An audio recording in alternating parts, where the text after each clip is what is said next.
ఇక వివరాల్లోకి వెళ్తే జిల్లాలోని పట్టణాలు వాటి ప్రవేశ రహదారులను పరిశుభ్రతతో తీర్చిదిద్దేందుకు స్పెషల్ శానిటేషన్ డ్రైవ్ ముమ్మర స్థాయిలో నిర్వహించాలని జిల్లా కలెక్టర్ షాన్మోహన్ సగిలి మున్సిపల్ కమిషనర్లను ఆదేశించారు. ఆయన కలెక్టరేట్ కోర్టు హాల్లో మున్సిపల్ కమిషనర్లు, మున్సిపల్ పబ్లిక్ హెల్త్ ఇరిగేషన్ ఇంజనీర్లతో సమావేశం నిర్వహించి పట్టణ పారిశుద్ధ్యం మెరుగుదల కార్యాచరణపై ఆదేశాలు జారీ చేశారు. ఈ సందర్భంగా ఆయన మాట్లాడుతూ శనివారం రాష్ట్ర ముఖ్యమంత్రి జిల్లాలో పర్యటించిన సందర్భంగా పట్టణాలు వాటి ప్రవేశ రహదారుల్లో పారిశుద్ధ్యాన్ని పెంపొందించాలని ఆదేశించారని అన్నారు. ఈ మేరకు జిల్లా కేంద్రం కాకినాడతో పాటు సామర్లకోట, పిఠాపురం, గొల్లప్రోలు, పెద్దాపురం పట్టణాల్లో అంతర్గత పారిశుద్ధ్యం, వాటి ప్రవేశ రహదారుల్లో చెత్త తొలగింపు కార్యక్రమాల స్పెషల్ శానిటేషన్ డ్రైవ్ చేపట్టాలని కలెక్టర్ అధికారులను ఆదేశించారు. ఇందులో భాగంగా కాకినాడ నగరంలోని 4 వైపుల నుండి ప్రవేశించే ప్రధాన మార్గాలను డ్రోన్ కెమెరాలతో చిత్రీకరించి ఎక్కడికక్కడ ఏ పనులు చేపట్టాలో గుర్తించి వాటి నిర్వహణకు అంచనాలను సిద్ధం చేసి సోమవారం సాయంత్రానికి అవసరమైన జేసీబీలు, టిప్పర్లు,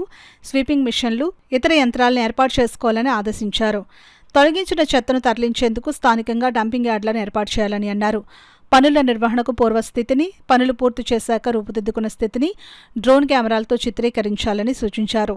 ఈ సమావేశంలో joint collector Apoorva Tej, Kakinada municipal commissioner NVV Satyanarayana, Pithapuram, Samarlakota, Peddapuram municipal కమిషనర్లు, మున్సిపల్ ఇరిగేషన్ పబ్లిక్ హెల్త్ ఇంజనీర్లు పాల్గొన్నారు.